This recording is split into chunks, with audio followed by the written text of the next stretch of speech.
Hello students, so today our next topic in artificial intelligence is knowledge representation. जब भी हम artificial intelligence की बात करते हैं तो हम ये कहते हैं कि हमें क्या करना है, एजेंट्स को इंटेलिजेंट बनाना है।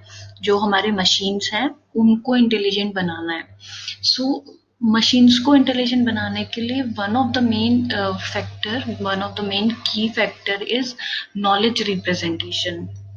नॉलेज को हम कैसे कलेक्ट करते हैं? नॉलेज क्या होती है?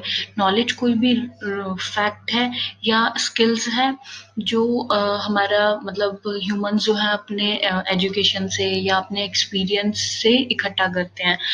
इंटेलिजेंस क्या है कि ability to use that knowledge. जब भी राइट टाइम आता है तो हमें क्या करना है, उसको हम यूज करते हैं, अपनी नॉलेज को यूज करते हैं। Okay, then the third main factor in this we have is reasoning. Okay, so reasoning क्या होता है कि हम कैसे प्रोसेस करते हैं। प्रोसेस कैसे करेंगे मतलब कि हमें कैसे काम करना है, कैसे हमें सोचना है, कैसे हमें काम करना है। जैसे सपोज मैं ये कहूँ कि आपको 20th फ्लोर से जंप करना है। ऑब्वियसली आपको पता है कि आप अगर जंप करते हो तो आपकी बॉडी के अंदर कुछ नहीं बचेगा। ओके, अब अगर आप जंप कर देते हो तो दैट मीन्स आपने अपनी जो इंटेलिजेंस है वो यूज नहीं की। बट अगर आप उसको जंप नहीं करोगे सो दैट मीन्स आपने अपनी इंटेलिजेंस यूज की है। राइट। एक बेसिक सा एग्जांपल ये था। अब देखते हैं क्या होता है कि humans are best at understanding. Humans best है किसी चीज को समझने के लिए, रीजनिंग के लिए मतलब प्रोसेस करने के लिए, इंटरप्रेट करने के लिए। जो भी आपकी नॉलेज है मतलब जो आपके पास नॉलेज है आपने अपनी एजुकेशन से, आपके स्किल से, आपके फैक्ट से जो आपने सीखा है उसको आप इंटरप्रेट कर सकते हैं easily. Then human knows thing which is knowledge. जो हमें पता है वो हमारी नॉलेज है। देन एज पर नॉलेज हम कोई एक्शन लेते हैं। मतलब हमारी इंटेलिजेंस क्या है कि जो भी हमारे पास नॉलेज है उसके बेसिस पे हम कोई एक्शन ले रहे हैं रियल वर्ल्ड में, वो हमारा इंटेलिजेंस हो गया। Then but how machine do these things, machine को कैसे करनी है ये सारी चीजें। नॉलेज रिप्रेजेंटेशन की जब हम बात करते हैं तो हमारे पास कुछ फॉलोइंग पॉइंट्स आते हैं। जैसे कि हम यहाँ देखें कि knowledge representation and reasoning. So knowledge representation क्या हो गया, जो हमारे पास नॉलेज है उसको हम कैसे रिप्रेजेंट करते हैं, और रीजनिंग हमारे पास क्या हो गया, हम उसे कैसे प्रोसेस करते हैं। ये हमारा आर्टिफिशियल इंटेलिजेंस का एक पार्ट है जिसमें कि हम क्या चाहते हैं कि जो हमारा एआई एजेंट है, thinking and how thinking contribute to the intelligent behaviour, कि हम उसे कैसे इंटेलिजेंट बनाना चाह रहे हैं, वो कैसे थिंक करेगा, कैसे वो काम करेगा। ओके, उसका बिहेवियर कैसा रहेगा हमारे एजेंट का। It is responsible for representing information about real world. ये क्या है, रिस्पॉन्सिबल है कि रियल वर्ल्ड में जो आप रिप्रेजेंट कर रहे हो अपनी इंफॉर्मेशन को, वो आप कैसे कर रहे हो, आप कैसे उसको अंडरस्टैंड कर रहे हो, या कैसे अपनी नॉलेज को यूटिलाइज कर रहे हो। कोई भी एक जो आपकी रियल वर्ल्ड प्रॉब्लम है उसको सॉल्व करने के लिए, या कोई भी आपकी अगर कॉम्प्लेक्स प्रॉब्लम है तो उसे आप सॉल्व करने के लिए उसे कैसे यूटिलाइज कर रहे हो। जैसे कि हम ले लें अगर कोई डायग्नोसिस है मेडिकल कंडीशन में, या हम कहें कि कम्युनिकेशन है विद ह्यूमन, तो उसे आप नेचुरली कैसे कर रहे हैं। Right. Then next we have is it is also a way which describe how we can represent knowledge in artificial intelligence. ये भी है कि हम अपनी जो artificial intelligence है उसमें हम knowledge को कैसे represent करते हैं। Knowledge representation is not just storing data, कि सिर्फ हम एक डेटा को स्टोर नहीं करा रहे हैं, बट हम मशीन को इनेबल कर रहे हैं कि वो इंटेलिजेंटली काम कर सके। हमारा जो नॉलेज है उसके एक्सपीरियंस के बेसिस पे जो जिस तरह से ह्यूमन बीइंग काम करता है उसी तरह से हमारी जो मशीन है वो भी वर्क कर सके। आगे की टर्मिनोलॉजीज हम कुछ देखते हैं यहाँ पे कि रिप्रेजेंटेशन क्या होता है। मतलब जो भी हमारे पास काइंड ऑफ नॉलेज है in which we need to represent हमारा एआई सिस्टम जो है, हम उसको रिप्रेजेंट करना चाहते हैं तो हम उसमें क्या यूज करते हैं। सबसे पहले आता है ऑब्जेक्ट। ऑब्जेक्ट क्या है, ये ऑल द फैक्ट्स हैं about object in the world domain. जो भी हमारे पास ऑब्जेक्ट है उसके बारे में जो भी फैक्ट्स होंगे, जैसे कि हमें पता है अगर गिटार है तो गिटार के अंदर स्ट्रिंग्स होंगी। अगर हमारे पास गिटार है और उसमें स्ट्रिंग्स नहीं है तो ऑब्वियसली वो वर्क नहीं करेगा। वो ऑब्जेक्ट प्रॉपर कब होगा, जब उसके अंदर स्ट्रिंग्स हैं। ओके, या जो हम ट्रम्पेट यूज करते हैं, ट्रम्पेट जो होता है उसका जो मटेरियल है, जो इंस्ट्रूमेंट है हमारा, वो ब्रास का होता है। देन इवेंट्स हमारे पास आते हैं। इवेंट्स क्या है कि कोई भी एक्शन जो हम रियल वर्ल्ड में कर रहे हैं वो क्या है, वो एक इवेंट है। ओके। देन परफॉर्मेंस डिस्क्राइब करती है बिहेवियर विच इन्वॉल्व नॉलेज, मतलब जो भी आपकी परफॉर्मेंस है वो आप अपने नॉलेज के बेसिस पे दे रहे हैं कि कैसे आपको किसी चीज को करना है।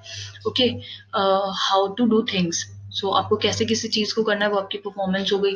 Then meta knowledge, meta knowledge क्या होता है कि नॉलेज अबाउट नॉलेज, मतलब कि कोई भी आपके पास क्या है एक नॉलेज है उसके बारे में knowledge.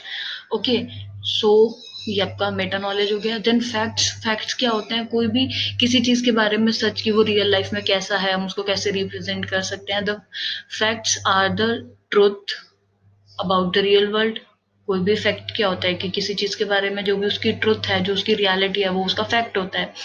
Okay, then knowledge base क्या होता है, नॉलेज बेस क्या है, एक सेंट्रल कंपोनेंट है जहाँ पे हमारा एक नॉलेज बेस एजेंट होता है।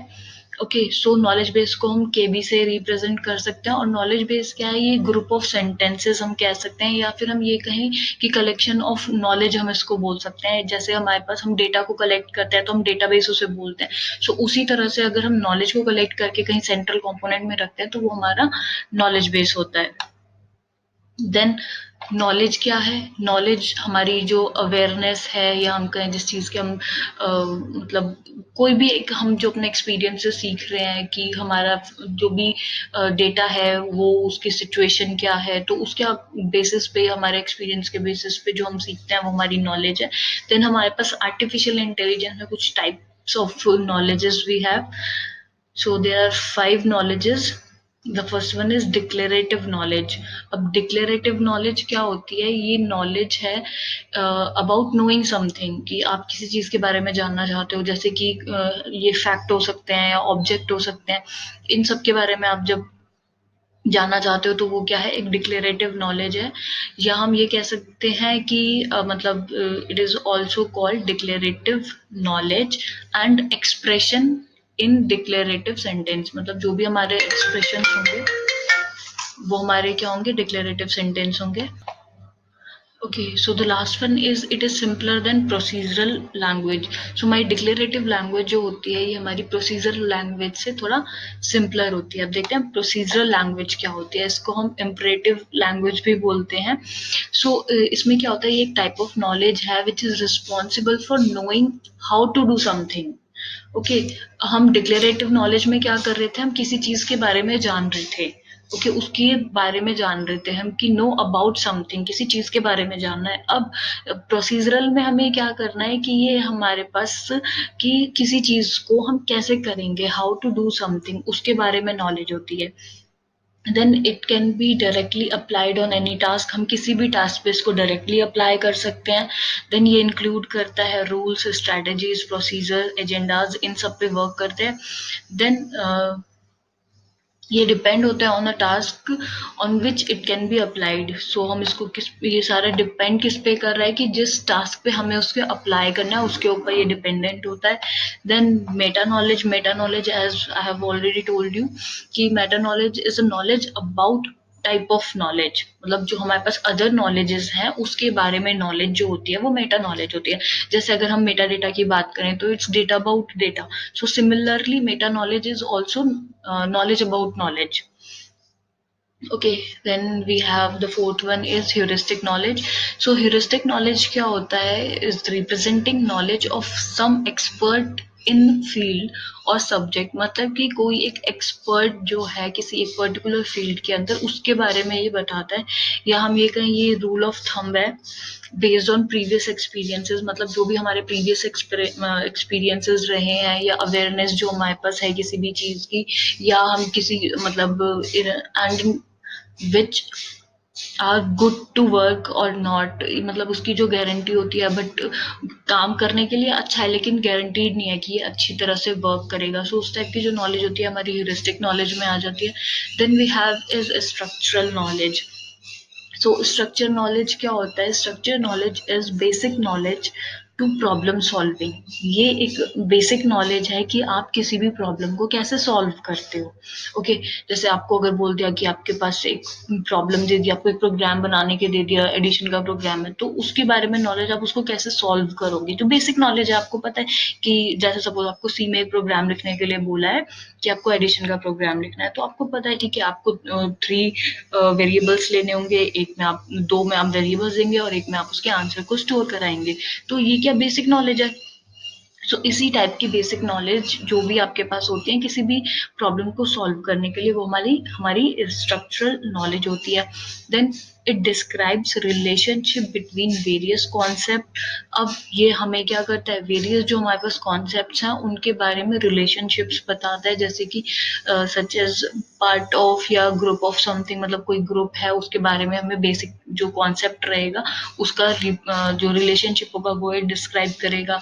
Then it describe relationship that exist between concept और ऑब्जेक्ट, मतलब कि जो भी कॉन्सेप्ट है या जो भी ऑब्जेक्ट है उनके बीच में जो रिलेशनशिप होगा वो भी ये हमें डिस्क्राइब करेगा। So these are the 5 knowledges we have in artificial intelligence. So declarative knowledge क्या, ऑब्जेक्ट फैक्ट्स हैं। देन हमारे पास ह्यूरिस्टिक नॉलेज जो है वो रूल ऑफ थंब है। हम कहें मेटा डेटा क्या है और मेटा नॉलेज क्या है, नॉलेज अबाउट नॉलेज। प्रोसीजरल क्या है, रूल्स, जो भी हमारे प्रोसीजर को फॉलो करने के लिए जो रूल्स होंगे वो। स्ट्रक्चरल नॉलेज क्या है, ये हमें रिलेशनशिप बताता है between the object and concept. And knowledge क्या होती है, नॉलेज हमारी अवेयरनेस, हमारे एक्सपीरियंसेस, हमारे पास जो डेटा है उसके बेसिस पे जो हमारे पास आती है वो नॉलेज होती है। और इंटेलिजेंस की अगर हम बात करें तो इंटेलिजेंस क्या है कि जो हमारी सारी नॉलेज है उसके बेसिस पे जो हम अपने डिसीजंस लेते हैं। देन हमारे पास रीजनिंग यहाँ पे आता है। रीजनिंग मैंने बताया था कि कोई भी प्रोसीजर जो है, जो आप प्रोसेस करते हैं, कि आपको पता है सारी चीजें, आपके पास नॉलेज है, आपके पास इंटेलिजेंस है, बट जब आपके पास कोई कंडीशन आती है तब आप उसको वहां पे इंटेलिजेंस यूज कर पाते हैं या नहीं, या आप उस टाइम पे अपनी नॉलेज को कैसे यूज कर रहे हैं, वो आपका सारा रीजनिंग में आ जाता है। So this is all about the knowledge representation, कि हम आर्टिफिशियल इंटेलिजेंस में नॉलेज रिप्रेजेंटेशन क्या होती है, हम उसे कैसे यूज करते हैं, हम अपने मशीन्स को किस तरह से जो हमारे एजेंट्स हैं उनको नॉलेज प्रोवाइड कराना चाहते हैं। सो आई होप कि आप लोगों को समझ आया होगा। Thank you so much.